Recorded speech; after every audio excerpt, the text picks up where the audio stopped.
गौतम बुद्ध अपने ध्यान में बैठे थे कि वहाँ पर एक आदमी आया।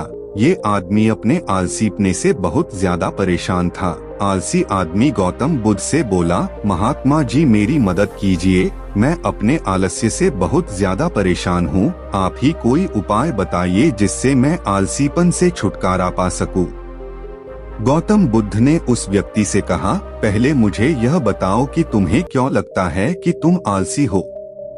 आलसी आदमी बोला, सिर्फ मुझे नहीं, मेरे परिवार वालों को और मेरे आसपास के सभी लोगों को ऐसा लगता है कि मैं आलसी हूँ। गौतम बुद्ध ने फिर उससे पूछा, क्या तुम जानते हो आलस्य होता क्या है? आलसी व्यक्ति बोला, नहीं मैं नहीं जानता, किंतु मैं इतना जरूर जानता हूँ कि आलस्य बहुत बुरी चीज है। इसकी वजह से मुझे बहुत नुकसान हुआ है जीवन में। गौतम बुद्ध बोले, जिस परेशानी से तुम छुटकारा पाना चाहते हो पहले उसके बारे में पूरी जानकारी ले लोगे तो उससे छुटकारा पाना आसान हो जाएगा। आलसी व्यक्ति बोला, भगवान इतनी बुद्धि तो मुझ में नहीं है, आप ही मुझे इस समस्या के बारे में जानकारी दीजिए। गौतम बुद्ध बोले, आलस्य एक मानसिक अवस्था है, एक विचार है जिसे जाने अनजाने में हम खुद ही जन्म देते हैं। आलस्य दो मूलभूत कारणों की वजह से ही जन्म लेता है, एक है शारीरिक और दूसरा मानसिक। शारीरिक कारणों में पहला कारण है गलत तरह का भोजन। हम सभी जानते हैं कि हमारे शरीर को भोजन से ऊर्जा मिलती है और यह ऊर्जा सजीव चीजों से मिले तो अच्छी, यानी कि प्राकृतिक रूप से जो हमें भोजन की वस्तुएं प्राप्त होती है उनसे अगर यह ऊर्जा मिले तो हमारा शरीर इससे अच्छी ऊर्जा प्राप्त करता है। इससे उलट यदि हम निर्जीव वस्तुओं से ऊर्जा प्राप्त करते हैं तो यह हमें आलस्य की ओर लेकर जाती है। दूसरा कारण हमारी शारीरिक गतिविधियां भी हमें आलस्य के चंगुल में फंसा सकती है। गौतम बुद्ध ने आलसी व्यक्ति को अपने शिष्यों की तरफ इशारा करते हुए कहा कि देखो, इनके चलने फिरने बैठने के तरीकों में तुम्हें कुछ अलग नजर आ रहा है। जब आलसी व्यक्ति कुछ समझ नहीं पाया तब गौतम बुद्ध ने उससे कहा, मेरे शिष्य जब भी बैठते हैं तो वे रीढ़ की हड्डी को एकदम सीधा रखते हुए बैठते हैं। चलते हैं तो उनके दोनों पैरों के बीच अच्छे से संतुलन बना रहता है और जब वह सोते हैं तो उनका शरीर एकदम शिथिल रहता है। ऐसा करने से उन्हें रात्रि में एकदम सही तरीके से नींद आती है। आलसी व्यक्ति बोला, लेकिन नींद तो आलस्य का की एक स्वरूप है। बुद्ध बोले, हाँ, अगर उसे ज्यादा मात्रा में लिया जाए तो। बुद्ध ने इस बात को आगे बढ़ाते हुए कहा, नींद कम मात्रा में लोगे तो तुम्हें अगले दिन थकान महसूस होगी और ऐसा करने से ज्यादा आलस्य शरीर में आएगा। नींद ज्यादा लोगे तब भी यही परिणाम होगा, इसीलिए नींद को ना ज्यादा ना कम, एकदम सही मात्रा में लेना अति आवश्यक है। आलसी व्यक्ति बोला, हाँ, यह तो मैंने भी अनुभव किया है।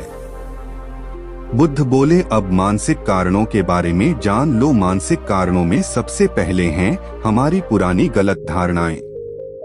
अक्सर ऐसा होता है कि हम पहले जिन कामों में असफल हो चुके हैं, हमारे अंदर ऐसी भावनाएं बन जाती है कि हम उस काम में हमेशा असफल होते रहेंगे, जिस वजह से हमें उस काम को करने में आलस आता है। ऐसी धारणाओं से छुटकारा पाने का एकमात्र उपाय यह है कि हमें अपने मन को यह समझाना चाहिए कि पिछली बार हम जब उस काम में असफल हुए थे तो हम उसके बारे में जितना जानते थे, अब हम उस काम के बारे में उससे ज्यादा जानते हैं, क्योंकि असफल होने के बाद हम उससे काफी कुछ सीखे भी हैं। बुद्ध बोले, दूसरा कारण है आलसी और कामचोर लोगों की संगत। कई बार ऐसा होता है कि हम आलसी नहीं होते, मगर जिनके साथ हम रहते हैं हम उन जैसे बनने लगते हैं। इससे छुटकारा पाने का उपाय बहुत सरल है, कामचोर और आलसी व्यक्तियों से दूर रहो। ऐसे व्यक्तियों की संगत में रहो जो अपने काम को बड़ी लगन से करते हैं और तुम्हें कुछ सिखा पाए। गौतम बुद्ध ने तीसरा कारण बताते हुए कहा, यह कारण आलस्य के लिए सबसे बड़ा कारण है, काम को कल पर टालते रहना। यह कारण इतना शक्तिशाली है कि किसी भी व्यक्ति को बर्बाद कर सकता है। इससे बचने का सबसे आसान उपाय यह है कि जो काम जितनी जल्दी संभव हो उतनी जल्दी कर दिया जाए। गौतम बुद्ध ने आलसी व्यक्ति से एक सवाल पूछा, मान लो तुम किसी रेगिस्तान में फंस गए हो और तुम्हें प्यास लगी है, तो तुम क्या करोगे? आलसी व्यक्ति बोला, मैं जल्दी ही रेगिस्तान के आसपास कोई गांव की तलाश करूंगा या ऐसी जगह की तलाश करूंगा जहां पर मुझे पानी मिल सके। गौतम बुद्ध बोले, अगर तुम्हें काफी देर ढूंढने पर भी पानी ना मिले तब तुम क्या करोगे? आलसी व्यक्ति बोला, मैं तब भी अपनी तलाश जारी रखूंगा क्योंकि ऐसी परिस्थिति में मेरे पास कोई और दूसरा विकल्प तो होगा ही नहीं। गौतम बुद्ध बोले, बिल्कुल सही, और यही है मानसिक स्तर पर आलस्य का चौथा कारण किसी भी निश्चित लक्ष्य का ना होना, यह भी आलस की ओर लेकर जाता है। अब सुनो पांचवें कारण के बारे में। गौतम बुद्ध बोले, सोचो कि तुम्हारे पास काफी सारे सोने के दागिने हैं जो तुम्हें एक जगह से दूसरी जगह लेकर जाना है।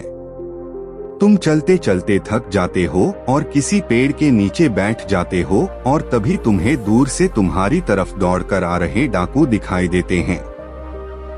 तो क्या तब भी तुम आलस करके वहीं बैठे रहोगे या ऐसी परिस्थिति में तुम वहां से उठकर दौड़ने लगोगे? आलसी व्यक्ति बोला, जी मुझे वहां से दौड़ना ही पड़ेगा, नहीं तो मेरी जान और सोने के दागिने दोनों खतरे में पड़ जाएंगे। बुद्ध बोले, यानी कि तुम्हारे पास एक ठोस वजह होगी दौड़ने के लिए। यही है आलस्य का पांचवा कारण, किसी भी काम के लिए ठोस वजह का ना होना। आलसी व्यक्ति महात्मा बुद्ध की बातों से संतुष्ट हुआ। वह बोला, महात्मा जी, मैं अब आलस्य के बारे में सब कुछ जान चुका हूँ और अब मैं इन सभी कारणों पर काम करूँगा और अपने आलस्य को दूर भगा दूंगा।